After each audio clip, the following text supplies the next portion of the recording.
সম্প্রীতি নষ্ট করা একটা শ্রেণী বিভিন্নভাবে উস্কানি দিয়ে বা সক্রিয় অংশগ্রহণ করে পরিস্থিতিটি উদ্ভব করার চেষ্টা করছে, যাতে সাম্প্রদায়িক সম্প্রীতি নষ্ট করে। আমরা জেলা প্রশাসন আমরা খুব সতর্ক অবস্থায় আছি। আমরা এই ঘটনাটি মাননীয় প্রধানমন্ত্রী স্বয়ং পর্যবেক্ষণ করছেন এবং ক্ষণে ক্ষণে আমাদের নির্দেশনা পাঠাচ্ছেন এবং সেই অনুযায়ী জেলা আপনারা জানেন যে 18 তারিখ সন্ধ্যা 7:30টার দিকে ঘটনাটি ঘটার পরে সাথে সাথে উপজেলা নির্বাহী অফিসার এবং থানার ভারপ্রাপ্ত কর্মকর্তা ঘটনাস্থলে যায় এবং ঘটনাটি নিয়ন্ত্রণ করার চেষ্টা করে। তো তাদের সাথে পর্যাপ্ত ফোর্স এবং পর্যাপ্ত সরঞ্জাম অস্ত্র না থাকার কারণে তারা তাৎক্ষণিক আহতদের উদ্ধার করতে ব্যর্থ হয়। মাগুরা এবং রাজবাড়ী থেকে অতিরিক্ত ফোর্স নিয়ে তারপরে আমি পুলিশ সুপার সহ ঘটনাস্থলে পৌঁছে আহতদের উদ্ধার করে চিকিৎসার ব্যবস্থা করা হয় এবং পরিস্থিতি পুরোপুরি নিয়ন্ত্রণ করা হয়। আপনারা জানেন যে আমরা যখন উদ্ধার করি তখন পর্যন্ত আমরা জানি না যে আসলে কতজন মারা গেছে। আমরা পরবর্তীতে হাসপাতালে আনার পর একজন সাথে সাথে মারা যায়, আগেই সে মারা যায়, হাসপাতালে মৃত্যু ঘোষণা করে এবং পরবর্তীতে আমরা ওখান থেকে উদ্ধার কার্যক্রম শেষ করে পরিস্থিতি নিয়ন্ত্রণ করে রাত 3টায় যখন হাসপাতালে পৌঁছি তখন আমাদের হাতের উপরে একজন মারা যায় এবং যে দুইজন খুব গুরুতর আহত ছিল তাদেরকে চিকিৎসা দিয়ে একজনকে সকালে ঢাকা প্রেরণ করা হয় এবং আরেকজন একটু সুস্থ হয়েছে, তার আত্মীয় বাসা গাজীপুর চলে আসে। আমি গতকালকে আহত যে সিরাজ শেখ তাকে দেখতে পঙ্গু হাসপাতালে গিয়েছিলাম। যদিও সে ঢাকা মেডিকেলে ভর্তি হয়েছিল, তো 3 দিন সে কোনো চিকিৎসা না পাওয়ার কারণে আমরা তাকে হাসপাতাল স্থানান্তর করে আমরা তাকে পঙ্গু হাসপাতালে ভর্তি করি এবং সে এখন উন্নত মানের চিকিৎসা পাচ্ছে। আমরা এই ঘটনায় যারা নিহত হয়েছে তাদের পরিবারের পাশে জেলা প্রশাসন এবং সরকার দাঁড়িয়েছে। আপনারা জানেন 3 জন মাননীয় মন্ত্রী ঘটনাস্থল এবং ভিক্টিমের বাড়ি পরিদর্শন করেছে। আমাদের মাননীয় ধর্মমন্ত্রী, মাননীয় মৎস্য প্রাণী সম্পদ মন্ত্রী এবং মাননীয় রেলমন্ত্রী 3 জন মন্ত্রী ঘটনাস্থল এবং ভিক্টিমের বাড়ি পরিদর্শন করেছে এবং সরকারের পক্ষ থেকে সব ধরনের সহযোগিতার আশ্বাস দিয়েছে এবং আহত যারা আছেন চিকিৎসার সম্পূর্ণ দায়িত্ব জেলা প্রশাসন নিয়েছে এবং তাদের পরিবারের পুনর্বাসনের দায়িত্ব আমরা নিয়েছি। তারা সুস্থ হয়ে ফেরার না পর্যন্ত তার পরিবারের সকল ভরণ পোষণ সকল ব্যবস্থা জেলা প্রশাসন করবে। আমরা চিকিৎসার খরচ মধ্যে তাদের প্রেরণ করেছি এবং শেষ না হওয়া পর্যন্ত যে খরচ লাগে জেলা প্রশাসন বহন করবে। আমরা তাদের বাড়িতে নিয়মিত খাবার প্রেরণ, শুকনা সহ সব ধরনের সহযোগিতা এবং যে ধরনের আর্থিক সহযোগিতা প্রয়োজন আমরা সব ধরনের সহযোগিতা করব। কিন্তু প্রশাসন এবং সরকারের পক্ষ থেকে সকল ব্যবস্থা নেওয়ার পরে একটি মহল এই ঘটনাকে পুঁজি করে সারা বাংলাদেশে সাম্প্রদায়িক সম্প্রীতি নষ্ট করার একটি বীজ বস্তু ছড়িয়ে দেওয়ার চেষ্টা করছে। এই ঘটনা ঘটার সাথে সাথে জেলা প্রশাসন 3 সদস্যের একটি কমিটি করে। আপনারা জানেন যে ঘটনাটি রাতে সংঘটিত হওয়ার কারণে প্রত্যক্ষদর্শী কাউকে উপস্থিত না হওয়ার কারণে এবং ওই গ্রামটি এখন পুরুষ শূন্য থাকার কারণে তদন্ত কার্যক্রমে কিছুটা বিলম্ব হচ্ছে এবং ভিকটিমরা ঢাকায় এবং একজন গাজীপুর থাকায় তাদেরকে সাক্ষাৎকার নেওয়ার জন্য কিছুটা সময় লাগায়। 3 দিনে তারা তদন্ত প্রক্রিয়াটি শেষ করতে পারেনি। তারা আগামী আর 7 দিন বৃদ্ধি করার অনুরোধ করেছে, একটা চিঠি দিয়েছে। আমরা তাদের যথাযথভাবে তদন্ত শেষ করার জন্য আমরা 7 দিন পর্যন্ত সময় দিচ্ছি। আশা করছি এই সপ্তাহে তদন্ত শেষ হয়ে তারা একটি সিদ্ধান্তে পৌঁছতে পারবে এবং তদন্ত প্রতিবেদন জমা দেবে। পুলিশ ঘটনার পরপরই ঘটনাস্থলে পৌঁছানো এবং ইউনো এবং ওসি সাহেব যথাযথ সময়ে পৌঁছার কারণে ওখানে 2 জন মারা গেলেও আরো যে কয়েকজন জীবিত আছে, যদি ওই সময় পৌঁছতে না পারতো বাকিদের উদ্ধার করা এবং তাদেরকে জীবন উদ্ধার করা কঠিন হয়ে যেত। আপনারা জানেন যে ওখানে আরো 7 জন ছিল এবং তাদের জীবন উদ্ধার করা হয়েছে এবং তারা এখন সুস্থ আছে। আমি গতকাল পঙ্গু হাসপাতালে যেতে দেখেছি, তার শরীরে প্রচুর আঘাতের চিহ্ন দেখেছি, তার ভাঙা এবং বিভিন্ন জায়গায় তার মুখমণ্ডল সহ সারা শরীরে প্রচুর আঘাত চিহ্ন রয়েছে এবং আমরা মানে আল্লাহর রহমতে সে বেঁচে গিয়েছে। যে পরিমাণ তাকে আঘাত করা হয়েছে তার বেঁচে থাকার কথা না। তারপর তার এখনো খুব গুরুতর, ডাক্তার সংখ্যামুক্ত বলেছেন, খুব গুরুতর কিছু আছে বলে ডাক্তার মনে করছেন না। আমরা উন্নত চিকিৎসার জন্য যে ধরনের সহযোগিতা করা দরকার আমরা জেলা প্রশাসন সব ধরনের সহযোগিতা করবে। এ বিষয়ে ধর্ম মন্ত্রণালয়, স্বরাষ্ট্র মন্ত্রণালয় আমাদের সব ধরনের সহযোগিতা করছে এবং আমাদের মাননীয় মৎস্য এবং প্রাণী সম্পদ মন্ত্রীও আমাদের পাশে সার্বক্ষণিক থেকে সব ধরনের সহযোগিতার আশ্বাস দিয়েছেন। এ পর্যন্ত নিহতের পরিবারে ধর্ম মন্ত্রণালয়ের পক্ষ থেকে 2 জনকে 2 লাখ টাকা দেওয়ার ঘোষণা দেওয়া হয়েছে। মাননীয় মৎস্য এবং প্রাণী সম্পদ মন্ত্রীও প্রত্যেককে 1 লাখ টাকা করে দেওয়ার ঘোষণা দেওয়া হয়েছে এবং এই পরিবারের কিছু কিস্তির লোন আছে, সেই লোন পরিশোধের ঘোষণা দিয়েছেন। একটি বাড়ি তৈরি করে দিবেন মাননীয় মন্ত্রী মৎস্য প্রাণী সম্পদ, একটি গাড়ি কিনে দিবেন এবং তার যে একটি গাড়ি চুরি হয়ে গেছিল সেই গাড়িটিও কিনে দেওয়ার জন্য মাননীয় মৎস্য এবং প্রাণী সম্পদ মন্ত্রী সেদিন উপস্থিত হয়ে ঘোষণা দিয়ে এসেছেন। এর বাইরেও আমরা বলেছি যে তারা একটু ফিজিক্যালি এবং মানসিকভাবে সেটেল হওয়ার পরে তারা যে ধরনের কার্যক্রম করতে পারবে বা যে ধরনের সহযোগিতা জেলা প্রশাসন অথবা সরকারের কাছ থেকে আশা করে সেই ধরনের সহযোগিতা আমরা সবসময় তাদের করব। একই সাথে যারা আহত হয়েছে আমরা কাউকে দেখেছি একজন যে পঙ্গু হাসপাতালে চিকিৎসাধীন আছে তার 5টি সন্তান এবং বড় সন্তানের বয়স 12 বছর। তার পরিবারে আর আয়ে কেউ নেই, উপার্জন কেউ না থাকার কারণে ওই পরিবারটিও এখন খুব দুর্বিষহ অবস্থার মধ্যে আছে। আমরা নগদ অর্থ সহ খাদ্য সামগ্রী তার পরিবারে পৌঁছে দেওয়ার চেষ্টা করছি।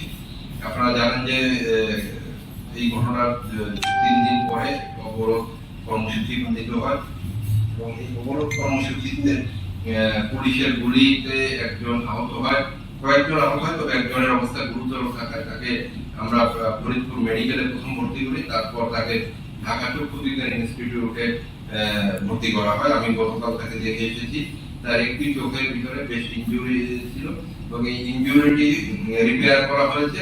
আজকে তাকে চক্ষু হাসপাতাল থেকে রিলিজ করে দেওয়ার কথা। সে তার চোখ দুটি সুস্থ আছে, শুধু একটু ভালো আছে, আর খুব তাড়াতাড়ি ভালো হয়ে যাওয়ার পরে ডাক্তারের সাথে কথা বলেছি, সুস্থ হয়ে যাবে বলে তিনি আশা করেছেন।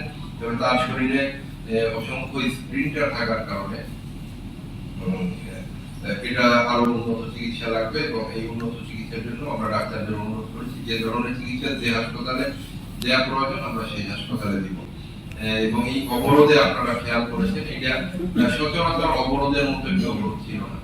অবরোধ একটি জায়গায় অথবা মানববন্ধন একটি জায়গায় করে তারা চলে গেলে আমাদের কোনো অসুবিধা ছিল না। তারা 5টা স্পটে অবরোধ করেছে, তারা বড় বড় গাড়ির গুড়ি আগের রাত্রে ভ্যানে করে এনে বিভিন্ন জায়গায় জড়ো করেছে, একই সাথে ইট দিয়ে বাস দিয়ে রাস্তা অবরোধ করে 5 ঘন্টা এই গাড়িগুলো অবরোধ করে রেখেছে। ঢাকা খুলনা মহাসড়কের মতো একটি ব্যস্ততম মহাসড়ক, যেখানে গাড়িতে এই দাবদাহর মধ্যে নারী, শিশু এবং গর্ভবতী বৃদ্ধ 5 ঘন্টা গাড়িতে ছিল, যে কোনো সময় ইনভেস্ট করে যে কোনো মারা যেতে পারে। আমরা ধন্যবাদ জানাই পুলিশকে। ফরিদপুরের পুলিশ অত্যন্ত ধৈর্য সহকারে এই পরিস্থিতি মোকাবেলা করেছে এবং যার কারণে এখানে আরো আহত হওয়ার সম্ভাবনা ছিল। পুলিশের উপর বেশ কিছু ইট পাটকেল নিক্ষেপ করার কারণে 4-5 জন পুলিশ বেশ গুরুতর আহত। আমি তাদেরকে হাসপাতালে দেখতে গিয়েছি এবং তাদের সাথে কথা বলেছি, সিটি স্ক্যান করা হয়েছে, তারা চিকিৎসাধীন আছে। আজকে আপনারা জানেন যে ইসলামী আন্দোলনের একটি প্রতিবাদ সমাবেশ ছিল এবং সেই প্রতিবাদ সমাবেশকে কেন্দ্র করে সারা ফরিদপুরে একটি উত্তেজনা ছড়িয়েছিল। তবে আমরা সুশৃঙ্খলতার সাথে এই সমাবেশটি তারা শেষ করেছে। এই জন্য প্রশাসনের পক্ষ থেকে ইসলামী আন্দোলনের সাথে যোগাযোগ আজকে যারা সমাবেশে অংশগ্রহণ করেছে তারা সুশৃঙ্খলভাবে এই সমাবেশটি সম্পন্ন করে আমরা তাদের প্রতিও ধন্যবাদ জানাই। যে কোনো গণতান্ত্রিক আন্দোলন অথবা শান্তিপূর্ণ আন্দোলনে প্রশাসন কখনো বাধা সৃষ্টি করে না এবং করবে না, কিন্তু কোনো আন্দোলন অথবা অবরোধের কারণে যদি জনমনে অথবা যান চলাচলের বিঘ্ন ঘটে সেক্ষেত্রে সেখানে প্রশাসনের হস্তক্ষেপ করা জরুরি হয়ে যায়, যার কারণে সেদিনে তারা যে অবরোধ করেছে মধুখালীতে, সেই অবরোধটি বা মানববন্ধন যদি শান্তিপূর্ণ হতো তাহলে আমাদের কোনো আপত্তি ছিল না। তারা খুবই উচ্ছৃঙ্খল এবং উগ্র আচরণ করেছে। আমি নিজে উপস্থিত হয়ে তাদেরকে বোঝানোর চেষ্টা করেছি এবং আমি দেখেছি যে তারা এই অবরোধের চেয়ে তারা অন্য কিছু ইস্যু অথবা এজেন্ডা তৈরি করার জন্য তারা খুব চেষ্টা করছিল। বারবার আমাকে বলতেছিল, আমাকে গুলি করেন, আমাকে ফেলে দেন, আমি শহীদ হয়ে যাব, কিন্তু পথ ছাড়বো না। কিন্তু তারা এই আন্দোলন বা বিচার অথবা গ্রেপ্তারের দাবিটি যতটুকু ছিল তার চেয়ে অন্য কিছু নিয়ে তারা অনেক বেশি ব্যস্ত ছিল। এটা প্রশাসনের কাছে মনে হয়েছে, যার কারণে এই বিষয়টি প্রশাসনের পক্ষ থেকে তদন্ত করা হচ্ছে। আমরা এ পর্যন্ত যে পদক্ষেপগুলো নিয়েছি আমরা আপনাদের বলেছি। আমরা যে আসামি গ্রেফতার হয়েছে, পুলিশ সুপার সাহেব একটি প্রেস কনফারেন্স করে আপনাদেরকে অবহিত করেছে যে কতজনকে গ্রেফতার করেছে, 12 জনকে গ্রেফতার করেছে এবং দুইজনকে 164 করেছে এবং তারা এই ঘটনার সাথে এবং ভিডিওতেও যাদের দেখা গেছে যে সরাসরি আঘাত করছে এরকম 2 জনকে গ্রেফতার করা হয়েছে এবং তাদের সাথে যারা জড়িত ছিল সবার নাম তারা প্রকাশ করেছে পুলিশের কাছে। এবং পুলিশের শুধু পুলিশ নয়, বাংলাদেশ পুলিশ বেশ কয়েকটি টিম অপরাধীদের গ্রেফতার করার জন্য বাংলাদেশের বিভিন্ন জায়গায় অভিযান পরিচালনা করছে। তারা এই ঘটনার পরে মোবাইল ফোনগুলো বন্ধ করে গিয়েছে এবং মোবাইল ফোনগুলো সব বাড়িতে রেখে তারা পলাতক হয়েছে, যার কারণে তাদের ট্রেস করা খুব কঠিন হচ্ছে। তারপরও আধুনিক প্রযুক্তি ব্যবহার করে খুব তাড়াতাড়ি তাদেরকে গ্রেফতার করা যাবে বলে আমরা আশা প্রকাশ করছি এবং সরকারের উচ্চ পর্যায় থেকে নিয়মিত তদারকি করা হচ্ছে এবং আধুনিক তথ্য প্রযুক্তি নিয়ে তাদেরকে গ্রেফতার সর্বোচ্চ উদ্যোগ নেওয়া হচ্ছে। এখানে ডুমাই ইউনিয়ন পরিষদের চেয়ারম্যান শাহ আসাদুজ্জামান তপনের সংশ্লিষ্টতা এবং মেম্বার অজিত সরকার সংশ্লিষ্টতা নিয়ে বিভিন্ন জায়গায় কথা এসেছে এবং ভিডিওতে তাদেরকে দেখা গিয়েছে। বিভিন্ন ইলেকট্রনিক এবং প্রিন্ট মিডিয়া তাদের নামটি বিভিন্ন ভাবে এসেছে। এই বিষয়ে আপনারা জানেন যে এই চেয়ারম্যান ইতিপূর্বে আমরা 2 জন বরখাস্ত করেছি। মধুখালীর ইউনিয়নের উপর হামলার ঘটনায় তাকে বরখাস্ত করা হয়েছে এবং বরখাস্তের পরে তিনি উচ্চ আদালতের নিষেধাজ্ঞা এনে বা সেই বরখাস্ত আদেশ স্থগিত করার কারণে তিনি আবার কর্মে যোগদান করেন। কিছুদিন পরে আমরা সে পিসিবি কার্ড আত্মসাতের কারণে আবার তাকে বরখাস্ত করা হয় এবং আবারও তিনি উচ্চ আদালত থেকে স্থগিতাদেশ এনে আবার তিনি কর্মে যোগদান করেন। এই আমাদের প্রশাসনিক এই কার্যক্রমে তাকে নিবৃত্ত করার আমরা তাকে সর্বোচ্চ চেষ্টা করেছি, কিন্তু উচ্চ আদালত থেকে তিনি বারবার নিষেধাজ্ঞা এনে কর্মে যোগদান করায় তার মধ্যে একটা বেপরোয়া ভাব তৈরি হয়েছে যে আমাকে কেউ কিছু করতে পারবে না, এরকম একটি ভাব চলে আসার কারণে সে অনেকটা বেপরোয়া আচরণ করা শুরু করেছে এবং যার কারণে এই ধরনের বেআইনি কর্মকাণ্ড সে প্রতিনিয়ত করে যাচ্ছিল এবং আমাদের যখনই নলেজে আসে আমরা চেষ্টা করছি তাকে সতর্ক করার জন্য এবং এই ধরনের তার বিরুদ্ধে আরো কিছু কার্যক্রম এখনো চলমান আছে এবং আমরা এখন আমাদের পর্যায়ে যেটা আছে আমরা খুব তাড়াতাড়ি আবার পুনরায় তাকে বরখাস্ত করার জন্য আমরা উদ্যোগ নিয়েছি। চেয়ারম্যান এবং মেম্বারকে আমরা তাকে আবার বরখাস্তের জন্য স্থানীয় সরকার কর্তৃপক্ষকে আমরা স্থানীয় সরকার বিভাগকে অনুরোধ করব যে দ্রুত যাতে এই 2 জনকে বরখাস্ত করা হয়।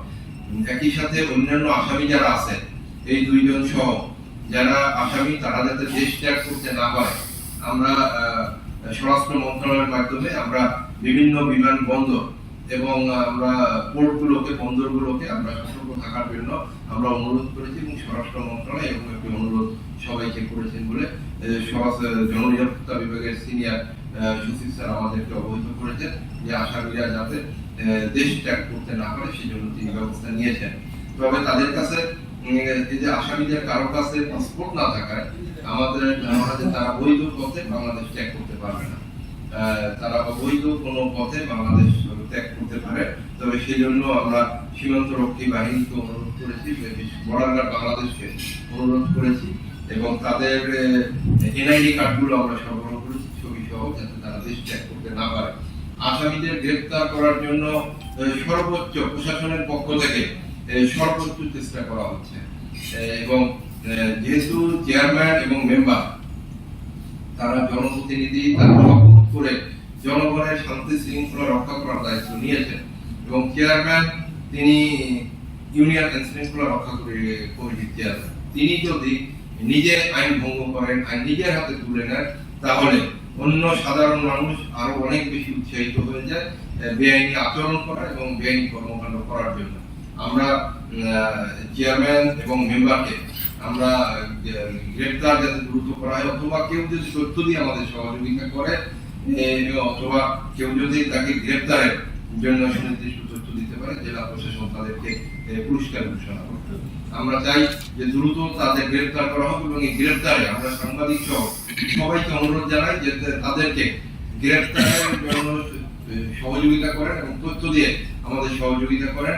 এবং আমরা এই বিষয়ে মিডিয়ার সহযোগিতা চাই, যে তাদের বিশেষ করে চেয়ারম্যান এবং মেম্বার যারা শপথ নিয়ে দায়বদ্ধ ছিল জনগণের নিরাপত্তা দেওয়া, তারা যেহেতু এই শপথ ভঙ্গ করেছেন এবং নিজেরা আইন হাতে তুলে নিয়ে নিজেরা, এখানে আমরা ভিডিওতে দেখেছি, নিজেরাই আঘাত করেছেন এবং হত্যা করার সাথে তারা সরাসরি জড়িত বলে বিভিন্ন আমরা ভিডিওতে দেখেছি, যার কারণে আমরা তাদেরকে গ্রেফতার করার সহযোগিতা চাই আমরা সকল মিডিয়ার কাছে। এবং এই বিষয়ে আরো যারা জড়িত সবার ছবি সহ আমরা মিডিয়ায় তাদের গ্রেফতারের জন্য বা ধরিয়ে দেওয়ার জন্য আমরা সকল মিডিয়ায় আমরা অনুরোধ জানাবো যে তাদেরকে দ্রুত গ্রেফতারের জন্য আপনারা সহযোগিতা করেন। এবং আমরা আশা করছি এবং যারা আসামি, যারা সরাসরি জড়িত ছিল, তারা যাতে দ্রুত আত্মসমর্পণ করে তারা তাদের আইন সহযোগিতা নেন। আমরা সরকার প্রশাসনের পক্ষ থেকে তাদেরকে আহ্বান জানাই যে যারা এই হত্যাকাণ্ডের সাথে জড়িত ছিলেন তারা যাতে আত্মসমর্পণ করেন, দ্রুত আত্মসমর্পণ করেন এবং তারা তাদের আইনগত সহযোগিতা যাতে তারা নেন। আমরা এই বিষয়ে সাংবাদিকদের বিশেষভাবে ধন্যবাদ দিতে চাই যে এ পর্যন্ত প্রথম দিন থেকে আজ পর্যন্ত এই ঘটনার পরে তারা দেশপ্রেমের সাথে দায়িত্বশীল আচরণ করায় এই ইস্যুটি অথবা সাম্প্রদায়িক সম্প্রীতি নষ্ট হতে পারে, তারা এরকম একটি নিউজও করেন না। এবং তারা যে নিউজগুলো করেছে অত্যন্ত সতর্কতার সাথে, এবং মাননীয় প্রধানমন্ত্রীও ফরিদপুরের সাংবাদিকদের এই আচরণে তিনি অত্যন্ত স্বস্তি প্রকাশ করেছেন যে তারা যদি উস্কানিমূলক অথবা সাম্প্রদায়িক সম্প্রীতি বিনষ্ট হয় এরকম যদি নিউজ করতেন, তাহলে সারা বাংলাদেশে অস্থিতিশীল একটা পরিস্থিতি তৈরি হওয়ার সুযোগ ছিল। এবং এখন পর্যন্ত তারা খুব দায়িত্বশীল আচরণ করছেন এবং আমরা তারা দেশপ্রেমের সাথে এই মহান পেশার দায়িত্ব পালন করার কারণে আমরা জেলা প্রশাসনের পক্ষ থেকে আন্তরিক ধন্যবাদ জানাই। এবং একই সাথে ধর্ম মন্ত্রণালয় মাননীয় মন্ত্রী, স্বরাষ্ট্র মন্ত্রণালয় মাননীয় মন্ত্রী ও ফরিদপুরের সকল সাংবাদিকদের প্রতি বিশেষভাবে ধন্যবাদ জানিয়েছেন যে তারা এই বিষয়ে অত্যন্ত দায়িত্বশীল ভূমিকা এবং আচরণ করেছেন। এবং প্রথম দিন থেকে শুরু করে ঘটনাস্থলে আমাদের সাথে তারা গিয়েছেন এবং প্রত্যেকটি জায়গায় তারা উপস্থিত থেকে তারা প্রকৃত তথ্যটি উদ্ঘাটন করে এরা জাতির সম্মুখে উপস্থাপন করা, এই ঘটনাটি অন্য হাতে প্রবাহিত করার কেউ সুযোগটি পায়নি এবং খণ্ড কোনো চিত্র আপনারা প্রকাশ করেননি। আপনারা পুরো বিষয়টি যথাযথভাবে উপস্থাপনার কারণে এই ঘটনাটি সারা বাংলাদেশে যেভাবে বেশিরভাগ ছড়ানোর একটি ছিল সেটা হয়নি। এই ক্ষেত্রে আমি জেলা প্রশাসনের পক্ষ থেকে আপনাদের আন্তরিকভাবে কৃতজ্ঞতা জানাই যে আপনারা দায়িত্বশীল ভূমিকা পালন করেছেন এবং আজকেও এই যে ইসলামী আন্দোলনের যে সমাবেশটি ছিল সেখানে আপনারা খুব দায়িত্বশীল আচরণ করেছেন। তবে আমি এরপরেও আপনাদের অনেক ভূমিকা রাখার সুযোগ আছে। আমরা আশা করব যে যারা অস্থিতিশীল কার্যক্রম করতে যাচ্ছে সেই সংবাদটি যদি আপনারা জানেন অথবা এরকম যদি কোনো যারা এই যানবাহনের ক্ষতি করতে চায় এরকম যদি কোনো বিষয় আপনাদের জানা থাকে দয়া করে যদি আমাদের জানান, আমরা আগে থেকে সতর্ক থাকবো এবং সেই অনুযায়ী ব্যবস্থা নিতে পারবো। আপনারা জানেন যে এই ঘটনাকে কেন্দ্র করে বিভিন্ন মন্দিরে হামলা একটি পরিকল্পনা কারো আছে। ফেসবুকে অসংখ্য ফেক আইডি করে খুবই আপত্তিকর কিছু পোস্ট দেওয়া হচ্ছে, যে বিষয়গুলো যদি মানে বিভিন্ন ভাবে যদি ছড়িয়ে পড়ে সেটাও বাংলাদেশের জন্য ভালো হবে না। আমরা এই বিষয়গুলো আপনারা সতর্কতার সাথে একটু পর্যবেক্ষণ করবেন এবং এরকম কোনো বিষয় যদি আপনাদের নলেজে আসে এর সাথে সাথে আমাদের জানালেন আমরা এটা আধুনিক তথ্য প্রযুক্তি সহযোগিতায় আমরা তাদেরকে চিহ্নিত করে তথ্য আইন অনুযায়ী আমরা ডিজিটাল আইন অনুযায়ী আমরা তাদের বিরুদ্ধে কঠোর আইনানুগ ব্যবস্থা নেব। আমরা আরেকটি বিষয় আপনাদের অবহিত করতে চাই যে আপনারা জানেন যে যে দুই ভাই মারা গিয়েছেন তাদের দুই মা আছে এবং সহযোগিতার ক্ষেত্রেও আইনানুগ একটা বিষয় আছে যে আইনেও বলা আছে যে কে সহযোগিতাটা পাবেন, সরকারি সহযোগিতাগুলো। তারপর যে আপন মা আমরা তাকেও অ্যাড্রেস করবো। তিনি যেহেতু গর্ভে ধারণ করেছেন এবং তিনি লালন পালন করে সন্তানকে মানুষ করেছেন, বড় করেছেন, আমরা তাকেও বিষয়টি দেখবো। আমরা দেখেছি যে অনেক মানুষ বিভিন্ন ভাবে তাদের কাছে গিয়ে তাদেরকে কিছু অর্থ দিয়ে, তাদেরকে দিয়ে কান্না করিয়ে এটা ভিডিও করে এনে বিভিন্ন ভাবে এটা প্রচার করার একটা চেষ্টা করে, বিভিন্ন গোষ্ঠী বিভিন্ন স্বার্থে তাদেরকে ব্যবহার করার একটা চেষ্টা করছে। এবং আমরা দেখেছি যে অবরোধের দিনও এই প্রচন্ড গরমে সে একটি ছোট বাচ্চা নিয়ে যেভাবে মহাসড়কে সে কান্না করেছে, এটা আমাদের কাছে মোটেই স্বস্তিদায়ক হয়নি। আমরা আশা করব যে তারাও আমাদের সাথে, প্রশাসনের সাথে সার্বক্ষণিক যোগাযোগ রাখবেন। তাদের যে কোনো সহযোগিতা, যে ধরনের সহযোগিতা প্রয়োজন, প্রশাসন সবসময় তাদের সাথে আছে। তারাও যাতে বিভ্রান্ত না হয় এবং বিভ্রান্ত হয়ে যাতে আপনি যদি সেদিন মহাসড়কে যে অবরোধ, ওখানে যদি যে কোনো ভাবে একটা হত্যাকাণ্ড হতো, তাহলে এই যে এখন যারা সাহায্য চাচ্ছেন আইনানুগ, তখন তারা কিন্তু এই হত্যাকাণ্ডের আসামি হয়, তারাও কিন্তু এই একটা বিপদগ্রস্ত হয়ে যেত। কারণ এইটা কে করেছে এটা তো খুঁজে বের করার আগে তারপর কিছু তো অভিযান। আমরা আশা করবো যে কেউ যাতে আইন নিজের হাতে তুলে না দেন। আপনারা অবরোধের দিন দেখেছেন অবরোধকারীদের ইটের আঘাতে যখন একজন সাধারণ মানুষ আহত হয়, পুলিশের গাড়িতে করে তাকে যখন নিয়ে যাওয়া হচ্ছিল, তখন অবরোধকারীরা মনে করেছে যে সে পুলিশের গুলিতে আহত হয়েছে এবং যার কারণে পুলিশের গাড়ির উপর আক্রমণ করেছে, পুলিশের উপর আক্রমণ করেছে, চিকিৎসা দিতে আসা ডাক্তারদের সাথে তাদের হয়েছে। সুতরাং এই যে ভুল বোঝাবুঝির জায়গাটি, তারা ইট মেরেছে, তাদের ইটে সাধারণ মানুষ আহত হয়েছে এবং সেটাও পুলিশের উপর দিয়ে পুলিশের কার্যক্রমে বাধা সৃষ্টি করেছে। আপনারা দেখেছেন তারা টায়ারে আগুন দিয়েছে, ফায়ার সার্ভিসকে খবর দিয়েছে, ফায়ার সার্ভিস যখন আগুনটি নিভাতে গিয়েছে তখন ফায়ার সার্ভিসের গাড়িটি ধ্বংস করেছে। সুতরাং এই যে প্রক্রিয়াটি, এই প্রক্রিয়াটি কিন্তু সঠিক তদন্ত এবং আইনানুগ যে বিচারের প্রক্রিয়া বা দ্রুত গ্রেফতারের যে দাবি, এটার সাথে একটু সাংঘর্ষিক হয়ে যায়। আপনারা যদি আইন শৃঙ্খলা বাহিনী অথবা পুলিশকে এদিকে বিভিন্ন কাজে ব্যস্ত রাখেন, তাহলে যে গ্রেফতারের অভিযানগুলো এটা প্রলম্বিত হবে। কারণ পুলিশকে বিভিন্ন জায়গা ব্যস্ত রাখতে আমরা পরিষ্কার আপনারা বুঝতে পারেন যে পুলিশকে আদারওয়াইজ যদি ব্যস্ত রাখা হয়, তাহলে ওই ঘটনার তদন্ত, ওই ঘটনার আসামি গ্রেফতার এটা কিন্তু পিছিয়ে যায়। সুতরাং আমরা চাই যে সময় দেওয়া হোক এবং এটা যৌক্তিক সময়ের মধ্যে সকল আসামি গ্রেফতার হবে এবং এটা আমরা আপনাদের নিশ্চিত করতে চাই। এবং প্রশাসনের পক্ষ থেকে আমরা এইটুকু ঘোষণা করতে চাই, কেউ যদি এই আসামিটা কোথায় আছে এটা যদি আমাদেরকে জানাতে পারেন, তাহলে তাদেরকে উপযুক্ত পুরস্কার দেওয়া হবে। যদি সঠিক তথ্য দিয়ে অথবা আসামি গ্রেফতারে কেউ যদি যথাযথ পুরস্কার সহযোগিতা করেন অথবা আসামিকে ধরিয়ে দেন, সেই সহযোগিতা করে প্রশাসনের পক্ষ থেকে যারা এরকম তথ্য দিবে তাদের তথ্য গোপন করে তাদেরকে উপযুক্ত পুরস্কার দেওয়া হবে। আমরা চাই যে অপরাধীদের দ্রুত গ্রেফতার হোক এবং অপরাধীদের কাছে আমরা আহ্বান জানাই যে আপনারা আত্মসমর্পণ করেন এবং আপনারা আপনাদের আইনানুগ সহযোগিতা নেন, কিন্তু পালিয়ে থাকা যাবে না। যে অপরাধ করেছে এইটা আমরা কঠোর আইনানুগ ব্যবস্থা নিব এবং যেখানেই থাকুক এটা আমরা দ্রুত তাদের গ্রেফতার করে আমরা আপনাদের সামনে তাদের উপস্থাপন করব। ফরিদপুরের পুলিশ এ পর্যন্ত যে সকল ব্যবস্থা নিয়েছে তারা সঠিক পথে আছে এবং আমরা আপনারা সহযোগিতা করলে আমরা আশা করছি যে ফরিদপুর পুলিশ দ্রুত সফলতার মুখ দেখবে। আমরা আবারও ফরিদপুরের সকল সাংবাদিকদের আন্তরিক কৃতজ্ঞতা এবং ধন্যবাদ জানাই যে আপনারা এই ঘটনাটিকে যেভাবে অ্যাড্রেস করেছেন, সারা বাংলাদেশে আপনারা প্রশংসা পেয়েছেন। একটি ক্রান্তিকালীন সময় যেভাবে যে আচরণ করা দরকার, একদম আপনারা সেই যৌক্তিক আচরণ করে আপনারা এই ক্রান্তিকালটি প্রশাসনকেও মোকাবিলা করার সুযোগ করে দিয়েছেন। আমার বক্তব্য আপাতত এই পর্যন্ত। আপনাদের যদি কোনো প্রশ্ন থাকে আমরা সেই প্রশ্নের জবাব দিতে পারি। স্যার, একটা প্রশ্ন ছিল যে প্রথম জানতে